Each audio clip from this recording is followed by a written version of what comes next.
La iglesia de San Judas Tadeo, una estructura gótica de piedra gris perdida en la sierra, estaba sumida en una penumbra perpetua, iluminada únicamente por el parpadeo agónico de 100 velas votivas.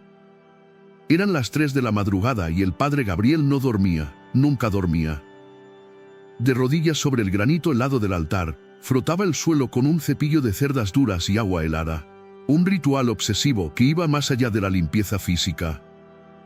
Gabriel, un hombre de 45 años con el rostro marcado por una tristeza geológica, buscaba limpiar manchas que solo él veía.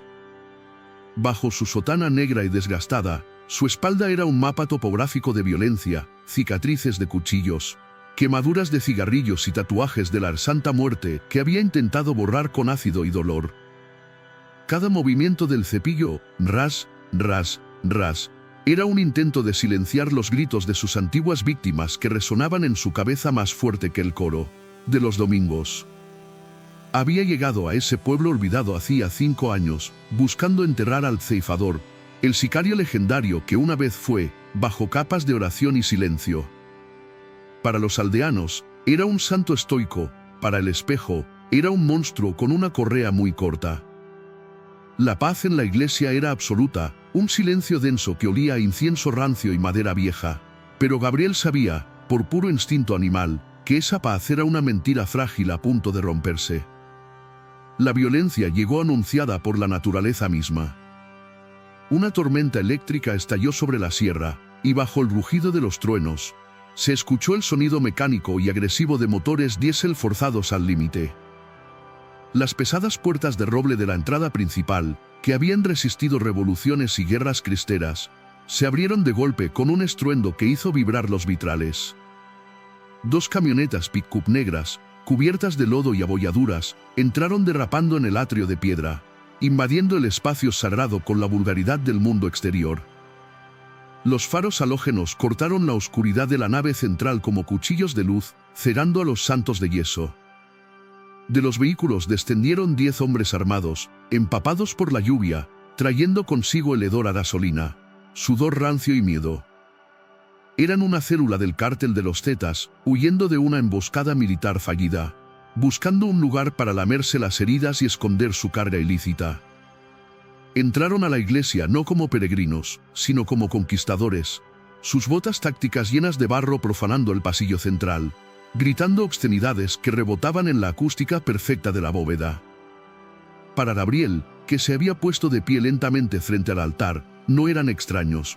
Eran los fantasmas de su pasado que finalmente lo habían encontrado, aunque ellos aún no lo sabían. Tabaco, el líder de la célula, un hombre corpulento y sádico conocido como el Diablo, cuya piel estaba cubierta de tatuajes de calaveras, no mostró ningún respeto por la santidad del lugar. Mientras sus hombres comenzaban a descargar paquetes de cocaína y armas sobre los bancos de caoba donde solían sentarse las ancianas del pueblo, el Diablo caminó directamente hacia el altar mayor. Con una risa burlona, tomó el cáliz de oro que contenía el vino consagrado para la misa de la mañana y se lo llevó a los labios, bebiendo un trago largo y ruidoso antes de escupir el resto al suelo. «Mala cosecha, padre», se burló, limpiándose la boca con la manda. Acto seguido, encendió un puro grueso y con una arrogancia calculada, apagó la brasa encendida sobre el mantel de lino blanco inmaculado del altar, dejando una quemadura negra y fea. Luego, hizo lo impensable, se sentó en la silla presidencial, el trono reservado para el sacerdote durante la liturgia, y subió sus botas sucias sobre la mesa del altar, cruzando las piernas. «Bonita casa tienes aquí, Jurita. Creo que ahora es nuestra base de operaciones. Dios está de vacaciones, así que yo estoy a cargo», declaró, exhalando el humo del puro hacia la cara de un Cristo crucificado. Gabriel observaba inmóvil, sus manos entrelazadas dentro de las mangas de su sotana, sus nudillos blancos por la tensión de reprimir el impulso de romperle la laringe en 3 puntos diferentes. La profanación física de la iglesia era dolorosa, pero tolerable para la penitencia de Gabriel.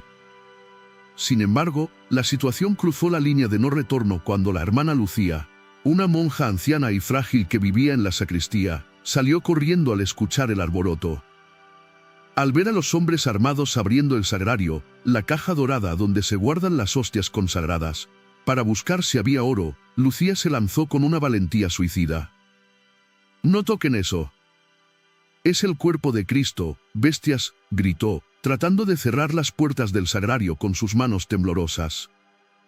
La reacción del diablo fue de una brutalidad instintiva. Sin levantarse del trono, hizo una señal y uno de sus sicarios más grandes interceptó a la monja. Con un revés brutal de su mano cerrada, el sicario golpeó a la anciana en el rostro. El sonido del impacto fue seco y terrible. Lucía salió despedida hacia atrás, golpeándose la cabeza contra la esquina de un banco de madera y cayendo inconsciente, con un hilo de sangre bajando por su sien. Gabriel, al ver caer a la única persona que lo había tratado con bondad pura, rompió su postura. Dio un paso adelante con una velocidad que no correspondía a un cura rural, pero dos sicarios lo interceptaron inmediatamente, golpeándolo en el estómago con las culatas de sus rifles y obligándolo a arrodillarse a la fuerza frente al líder. Lo sujetaron del cabello, obligándolo a mirar el cuerpo inerte de la monja. El diablo se levantó del trono, caminó hacia Gabriel y le colocó el cañón frío de su pistola. 45 plateada directamente en la frente, presionando hasta marcar la piel. El olor a aceite de armas y pólvora llenó las fosas nasales de Gabriel, un aroma que conocía mejor que el incienso. «Reza, padre. Pídele a tu jefe que baje y te salve», susurró el narco, riendo con sus hombres. «Porque si no baja en 5 segundos, voy a pintar estas paredes con tu cerebro y luego vamos a divertirnos con la monja». Gabriel cerró los ojos. En la oscuridad de su mente, la imagen de Jesucristo misericordioso se desvaneció, reemplazada por la imagen de la Santa Muerte que llevaba tatuada en la espalda. Respiró hondo, inhalando el miedo del ambiente, y su ritmo cardíaco, en lugar de acelerarse por el pánico, se ralentizó drásticamente. Era el cambio fisiológico de un depredador entrando en modo de caza. Sus manos dejaron de temblar. Sus hombros se relajaron. Cuando Gabriel abrió los ojos de nuevo, el diablo dejó de reír. Ya no estaba mirando a los ojos de un sacerdote rural asustado. Estaba mirando al vacío negro y sin alma de un asesino que había ejecutado a cientos. Gabriel no rezó un Ave María. Con una voz que sonaba como grava triturada, susurró en latín, una frase que solía decir antes de cada ejecución en su vida pasada: «Ira Deum, venid, la ira de Dios, ha llegado». El sicario frunció el ceño, confundido por el cambio repentino en la atmósfera, sin darse cuenta de que acababa de despertar a algo mucho peor que el diablo. El momento de la transición entre la víctima y el verdugo fue imperceptible para los invasores, cegados por su propia arrogancia. El diablo, aburrido de intimidar a un cura que creía roto, empujó a Gabriel hacia las sombras del ambulatorio lateral con un golpe despectivo, ordenándole que fuera a buscar el oro de verdad o que se preparara para morir. Fue el último error táctico de su vida. Gabriel no huyó temblando, se deslizó hacia la oscuridad con la fluidez de una sombra líquida, sus pasos sobre la piedra amortiguados por una técnica de sigilo que no se enseña en el seminario, sino en las fuerzas especiales. Mientras los sicarios abrían botellas de licor y saqueaban las cajas de limosnas en la nave central, riéndose de su propia profanación, Gabriel llegó a las puertas laterales de roble macizo. No intentó huir. Con movimientos precisos y silenciosos, deslizó los pesados cerrojos de hierro forjado de las salidas de emergencia y de la entrada principal. Clank. Clank. El sonido del metal cayendo en su lugar fue sutil, oculto bajo el estruendo de la lluvia y las risas, pero selló el destino de los 10 hombres adentro. La iglesia, diseñada como un refugio para las almas, se había convertido herméticamente en una jaula. Gabriel no estaba encerrado con ellos estaban atrapados en su dominio, y él acababa de tirar la llave al abismo. Una vez asegurado el perímetro, Gabriel descendió por una escalera de caracol oculta detrás del retablo mayor, hacia la cripta subterránea donde descansaban los restos de los antiguos párrocos. El aire allí abajo era frío, oliendo a tierra húmeda y tiempo detenido. Gabriel no se detuvo a rezar ante las tumbas. Se dirigió a una losa de piedra suelta en el rincón más oscuro, bajo una estatua de San Miguel Arcángel. Con un esfuerzo físico que tensó los músculos de su espalda cicatrizada, movió la piedra, revelando no un relicario sagrado, sino una caja de seguridad metálica oxidada. Al abrirla, el brillo de la plata cortó la penumbra. Allí, envueltas en terciopelo rojo, descansaban sus herramientas de la vida anterior, 2 pistolas M1911 personalizadas, con cañones extendidos, compensadores y empuñaduras de nácar grabadas con versículos bíblicos en latín. Ego sum lux mundi, yo soy la luz del mundo, en una, y mors tua, vita mea, tu muerte, mi vida, en la otra. Gabriel tomó las armas, sintiendo su peso familiar y letal como una extensión de sus propias manos. Cargó los cargadores con balas de punta hueca, el sonido del clac-clac de las correderas resonando en la cripta como una campana fúnebre. Se quitó el alzacuellos blanco, símbolo de su pureza fingida, y se arremangó la sotana, dejando ver los tatuajes de alambre de púas en sus antebrazos. El padre Gabriel había abandonado el edificio, el ceifador había resucitado.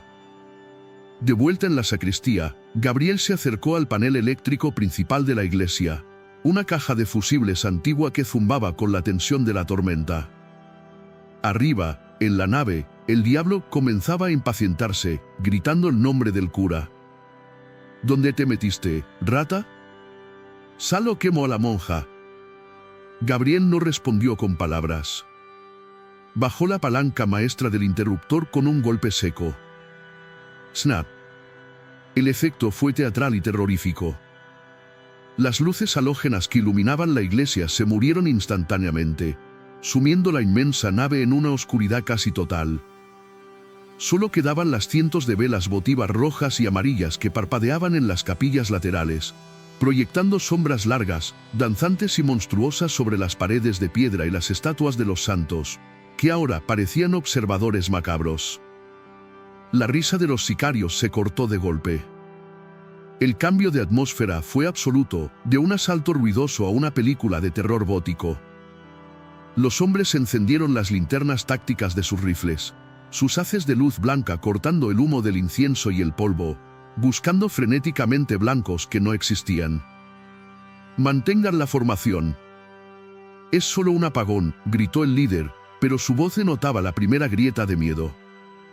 No sabían que la oscuridad era el lienzo donde Gabriel pintaba sus obras maestras.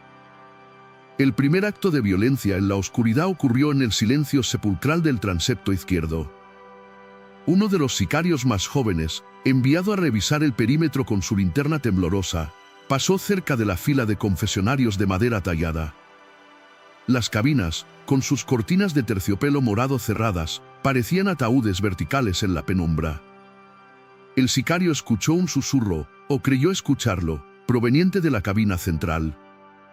«Perdóname, hijo», siseó una voz desde adentro. El joven, con los nervios a flor de piel, apuntó su rifle a la cortina y se acercó lentamente. «Sal de ahí con las manos arriba, viejo», ordenó. Con la punta del cañón, apartó la cortina. No había nadie sentado. Antes de que su cerebro pudiera procesar el vacío, 2 manos emergieron de la oscuridad superior de la cabina, donde Gabriel se había suspendido apoyándose en las paredes interiores como una araña. Las manos enguantadas agarraron al sicario por el chaleco y el cuello, arrastrándolo hacia la negrura del confesionario con una fuerza violenta y sobrenatural. El sicario intentó gritar, pero el sonido fue sofocado por una mano sobre su boca, seguido por el ruido inconfundible y seco de vértebras cervicales rompiéndose. El cuerpo fue arrastrado hacia adentro, y la cortina de terciopelo se cerró suavemente, oscilando ligeramente. El sicario simplemente desapareció de la vista de sus compañeros, tragado por el mueble del perdón. Para sembrar el pánico absoluto antes de la masacre principal, Gabriel se dirigió al coro alto, donde se encontraba el sistema de megafonía de la iglesia. Conectó el micrófono antiguo, que a menudo fallaba y creaba eco, sabiendo exactamente cómo usar la acústica cavernosa de la bóveda a su favor. Abajo, los 9 sicarios restantes formaron un círculo defensivo, apuntando a las sombras, sudando frío. De repente, la estática rompió el silencio, seguida por la voz de Gabriel, amplificada y distorsionada, resonando desde todas las direcciones a la vez, como si las propias paredes hablaran. No recitó amenazas de película de acción, recitó los pecados específicos de los hombres que estaban allí, información que había absorbido al ver sus tatuajes y escuchar sus conversaciones. Carlos, el carnicero, mataste a 3 niños en Monterrey, retumbó la voz, profunda y acusadora. Beto, el rengo, traicionaste a tu propio hermano por 1 kilo de coca. Los sicarios comenzaron a girar, disparando ráfagas cortas hacia los altavoces, hacia el techo, hacia las estatuas que parecían moverse. «¡Cállate!». «Sal y pelea», aulló el diablo, disparando al aire. «No estoy aquí para pelear», susurró la voz de Gabriel, ahora detrás de ellos, sin micrófono, desde la oscuridad de la nave. «Estoy aquí para cobrar». La guerra psicológica había roto su disciplina. Ahora eran una manada de animales asustados listos para el matadero. El silencio sepulcral que siguió a la guerra psicológica se rompió desde las alturas, no con disparos, sino con el sonido metálico de cadenas arrastrándose sobre piedra. Gabriel había subido al coro alto, la galería superior que dominaba la nave central. En sus manos no llevaba un arma de fuego, sino un turíbulo, incensario, de bronce macizo, del tamaño de una cabeza humana, que había llenado con carbones al rojo vivo y piedras de incienso. Lo hizo girar sobre su cabeza, ganando momento y velocidad, convirtiendo el objeto sagrado en un mangual medieval llameante. Abajo, los sicarios agrupados vieron un arco de chispas naranjas girando en la oscuridad del techo antes de que Gabriel soltara la cadena. El turíbulo descendió como un meteorito litúrgico, dejando una estela de humo aromático y fuego. El impacto fue devastador. El pesado bronce golpeó a uno de los hombres directamente en el rostro, rompiendo huesos orbitales y nariz con un crujido repugnante, mientras las brasas ardientes se esparcían sobre su ropa y piel, prendiendo fuego a su camisa sintética. El hombre cayó gritando, rodando por el suelo mientras se quemaba, creando una distracción caótica de luz y dolor. Gabriel no esperó a ver el resultado. Saltó desde la barandilla del coro, una caída de 4 metros, aterrizando con una rodada táctica perfecta sobre la alfombra central, absorbiendo el impacto y levantándose con sus 2 M1911 plateadas ya en posición de tiro. La nave de la iglesia se transformó instantáneamente en una galería de tiro a quemarropa, un ballet de violencia iluminado por los fogonazos de las armas. Los sicarios, recuperándose del shock inicial del fuego del cielo, abrieron fuego indiscriminado hacia donde había aterrizado el cura. Las balas de AK-47 destrozaban la madera centenaria de los bancos, haciendo volar astillas afiladas como metralla y nubes de aserrín antiguo. Gabriel, sin embargo, se movía con una fluidez que desafiaba su edad, deslizándose por el suelo de mármol pulido entre las filas de bancos, usando la madera maciza como cobertura transitoria. No disparaba para matar instantáneamente, disparaba para desmembrar la movilidad del enemigo. ¡Van! ¡Van! Sus disparos, precisos y metódicos, buscaban las rótulas, los tobillos y los muslos expuestos bajo los bancos. 2 sicarios cayeron al suelo aullando, con las rodillas destrozadas, incapaces de ponerse de pie. Desde el suelo, Gabriel giraba sobre su espalda y disparaba hacia arriba, atravesando los asientos de los bancos para impactar a los que intentaban flanquearlo. La acústica de la iglesia amplificaba cada disparo hasta convertirlo en un trueno, y el olor a pólvora quemada comenzó a mezclarse de manera nauseabunda con el aroma dulce y pesado del incienso derramado, creando la atmósfera olfativa de una misa negra. Aprovechando la confusión del tiroteo en la nave, Gabriel atrajo a 2 de los sicarios más agresivos hacia la trampa vertical del campanario. Corrió hacia la puerta lateral que daba acceso a la estrecha escalera de caracol de piedra, disparando hacia atrás para asegurarse de que lo siguieran. Los hombres, impulsados por la furia y la adrenalina, se lanzaron tras él, pensando que lo tenían acorralado en un callejón sin salida. Subieron los escalones de piedra desgastada a toda velocidad, sus linternas cortando la oscuridad espiral. Al llegar a la sala de campanas, abierta a la tormenta y al viento aullante, no encontraron a Gabriel. Solo vieron la gran campana de bronce de 1 tonelada, suspendida en silencio. Gabriel, que había trepado a las vigas del techo como una gárgola, esperaba en la oscuridad superior. Cuando los 2 hombres entraron, buscando frenéticamente, Gabriel no disparó. En su lugar, sacó un cuchillo de combate y con un solo movimiento, cortó la gruesa cuerda de cáñamo que sostenía el contrapeso del badajo principal, que había preparado previamente como una trampa de tensión. El mecanismo de la campana se soltó violentamente.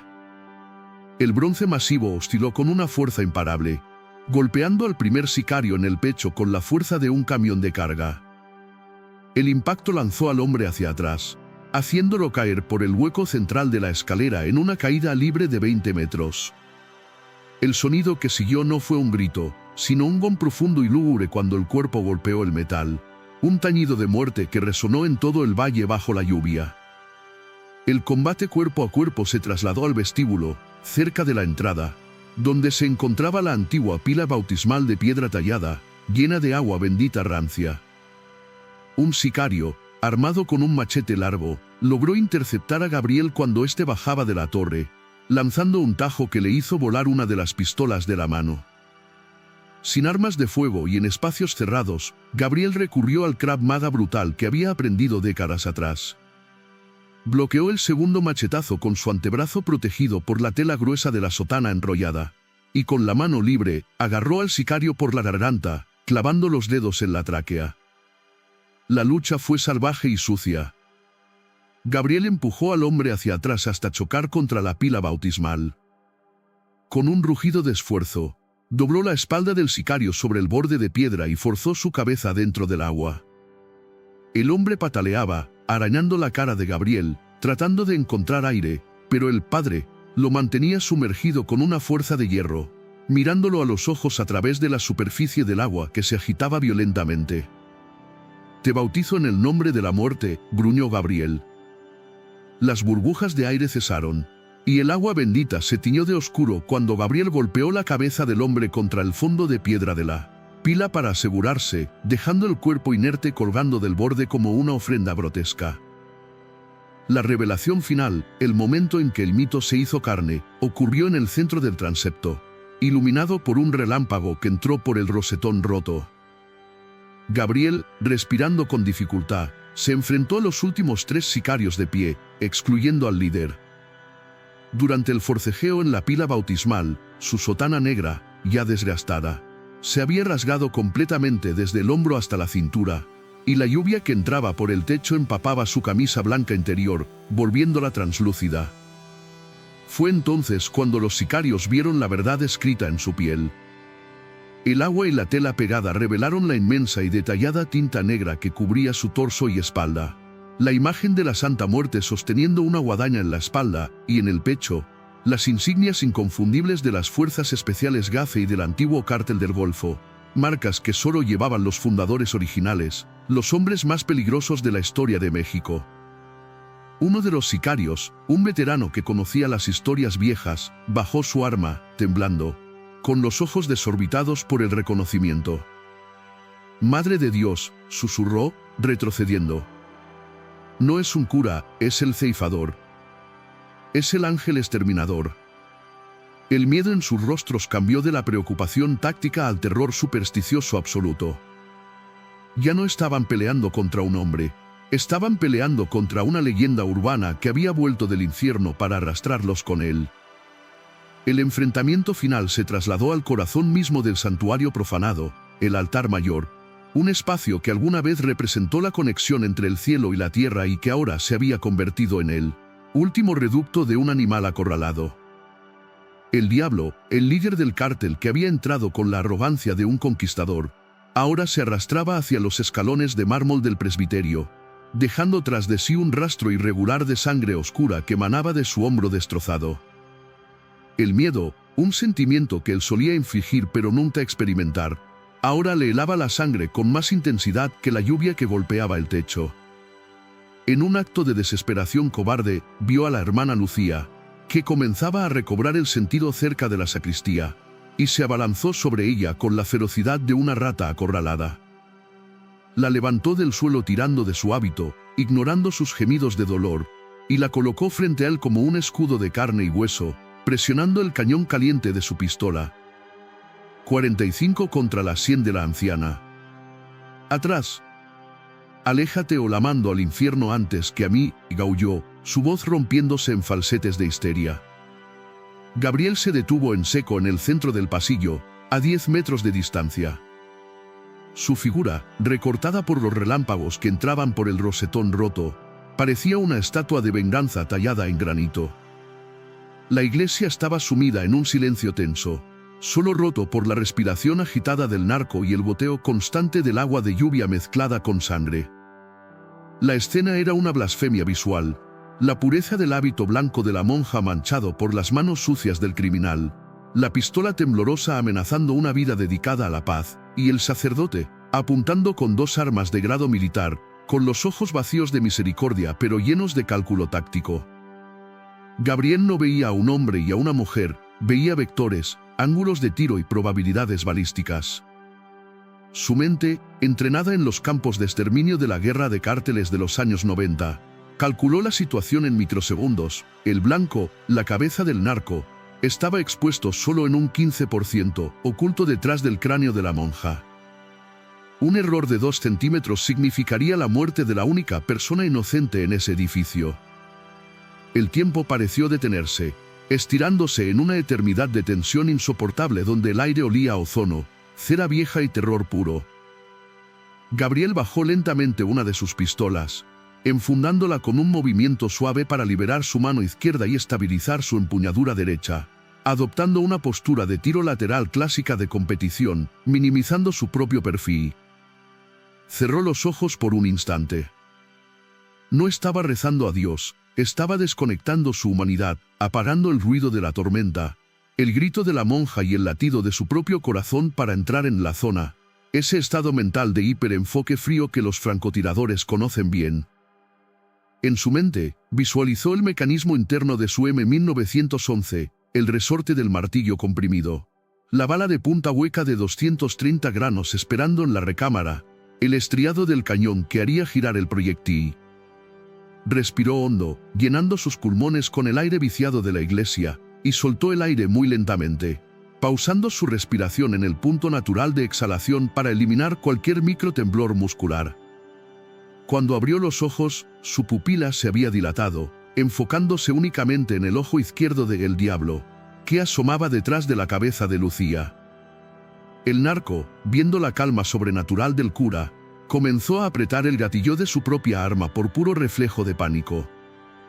Fue una carrera contra las neuronas. Gabriel aplicó una presión progresiva de 2.5 libras sobre su gatillo modificado. El disparo no sonó como una explosión, sino como un latigazo seco, un crack sónico que cortó el aire.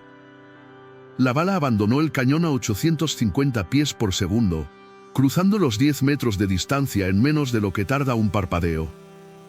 El proyectil pasó tan cerca de la oreja de la hermana Lucía que el viento balístico le cortó la piel, pero impactó con precisión quirúrgica en el hombro expuesto de El Diablo, justo en la unión del manguito rotador, destrozando la clavícula y cortando los nervios del brazo armado. El impacto cinético hizo girar al narco violentamente, su mano se abrió involuntariamente por el shock nervioso, soltando el arma y a la monja. Lucía cayó hacia adelante, a salvo, mientras el líder del cártel era lanzado hacia atrás, gritando no de dolor, sino de incredulidad, al darse cuenta de que había perdido el control de su cuerpo. Con la amenaza neutralizada y la rehén fuera de la línea de fuego, Gabriel rompió su postura estática y comenzó a caminar hacia el altar. No corrió. Caminaba con un paso lento, rítmico y pesado, el sonido de sus botas sobre el mármol resonando como los pasos de un juez acercándose al cadalso. Mantuvo su arma apuntando al suelo, en un ángulo de 45 grados, listo para levantarla, pero su lenguaje corporal ya no era defensivo, era la marcha final de la ejecución. El Diablo, tirado en los escalones del altar, se arrastraba hacia atrás usando sus piernas y su brazo sano, dejando un rastro de sangre brillante sobre la piedra sagrada. Miró hacia arriba y vio a Gabriel acercarse, iluminado desde atrás por las velas restantes, su sombra alargándose hasta cubrirlo por completo. La máscara de arrogancia del narco se había desintegrado, revelando al niño asustado y patético que siempre había sido debajo de los tatuajes y las armas. «Perdón. Perdón, padre», sollozó el criminal, levantando su mano buena en un gesto de súplica, con mocos y lágrimas mezclándose con la sangre en su rostro. «Me rindo. Soy católico. No puedes matarme en la casa de Dios. Tienes que perdonarme». Gabriel se detuvo justo encima de él, mirándolo con una indiferencia que era más aterradora que el odio. La tormenta afuera amainó por un segundo, permitiendo que su voz se escuchara clara y profunda. «Te equivocas en dos cosas, hijo», dijo Gabriel, y su voz sonaba antigua, como si viniera de debajo de la tierra. «Primero, esta dejó de ser la casa de Dios en el momento en que entraste. Ahora es solo un edificio de piedra». Se inclinó ligeramente, acercando su rostro al del criminal. «Y segundo, el perdón es competencia exclusiva del Todopoderoso. Mi trabajo, mi único trabajo, es agendar la reunión». Gabriel enfundó su pistola lentamente, decidiendo que una bala era demasiado rápida, demasiado impersonal para una profanación de tal magnitud. Quería que el peso de sus pecados fuera literal. Miró hacia arriba, hacia la enorme cruz de roble macizo de 3 metros de altura que dominaba el retablo mayor detrás del altar. Era una pieza antigua, pesada, tallada a mano hace un siglo, que representaba el sufrimiento y la redención. Gabriel caminó hacia la base de la cruz, pasando por encima del narco que intentaba arrastrarse lejos. Con un esfuerzo titánico, Gabriel abrazó el tronco de la cruz, sus músculos de la espalda tensándose bajo la camisa empapada y rasgada, las venas de su cuello marcándose como cuerdas. No estaba usando técnica, estaba usando pura furia justa canalizada. «No. No, por favor», gritó el diablo, entendiendo lo que iba a pasar, intentando inútilmente impulsarse con sus piernas resbaladizas por la sangre. Gabriel rugió, un sonido gutural de esfuerzo, y arrancó los pernos oxidados que sujetaban la base de la cruz al suelo. La estructura gigante gimió, la madera crujiendo como huesos rompiéndose, y comenzó a inclinarse hacia adelante. La gravedad hizo el resto. La sombra de la cruz cayó sobre el líder del cártel, cubriéndolo completamente. «Ave María», gritó el narco en su último segundo de vida. La cruz se desplomó con un estruendo colosal, boom, aplastando el pecho y el cráneo de El Diablo contra los escalones de mármol. No hubo grito final, solo el sonido húmedo y definitivo de la destrucción orgánica bajo media tonelada de madera sagrada. El polvo se levantó alrededor del altar, y cuando se asentó, solo se veía la cruz en el suelo y, asomando por debajo, la mano tatuada del criminal, inerte, abierta en un gesto que ya no podía pedir nada. La justicia divina había caído, no como un rayo, sino como un martillo de madera. El epílogo llegó con la luz azul y gris del amanecer, que se filtraba tímidamente por las ventanas rotas, revelando la devastación de la noche anterior. La lluvia había cesado, dejando un olor a tierra mojada y limpieza. Las sirenas de la Policía Federal y Estatal se escuchaban acercándose por el camino de la montaña, sus luces rojas y azules rebotando en los árboles mojados. Dentro de la iglesia, el escenario había cambiado. Gabriel había pasado la última hora arrastrando los cuerpos de los sicarios fuera de la vista, limpiando la sangre más visible y escondiendo sus armas de nuevo en la cripta profunda. Cuando el comandante de la policía entró, pistola en mano, esperando un tiroteo activo, se encontró con una escena de calma surrealista. Gabriel estaba arrodillado frente al altar destrozado, con su sotana negra puesta de nuevo, aunque rasgada, rezando el rosario con una devoción rítmica y suave. La hermana Lucía estaba sentada en un banco cercano, con una venda improvisada en la cabeza, mirando al vacío. Los cuerpos de los sicarios estaban apilados cerca de la entrada, y el líder yacía aplastado bajo la cruz. Gabriel se levantó lentamente, sus manos enrojecidas no por la sangre, que se había lavado, sino por el frío. «Oficial», dijo con voz cansada y rasposa. «Hubo una disputa entre ellos. Parece que pelearon por el botín». La cruz cayó durante la pelea. Fue la mano de Dios. El comandante miró la escena, los disparos precisos en las rodillas de los sicarios muertos, la disposición táctica de los cuerpos, la mirada de acero del cura. Sabía que la mano de Dios no usaba calibre 45, pero también sabía quiénes eran esos criminales y el favor que el mundo había recibido esa noche. Cruzó una mirada con Gabriel, un entendimiento silencioso entre hombres que conocen la violencia. Claro, padre. Un accidente estructural.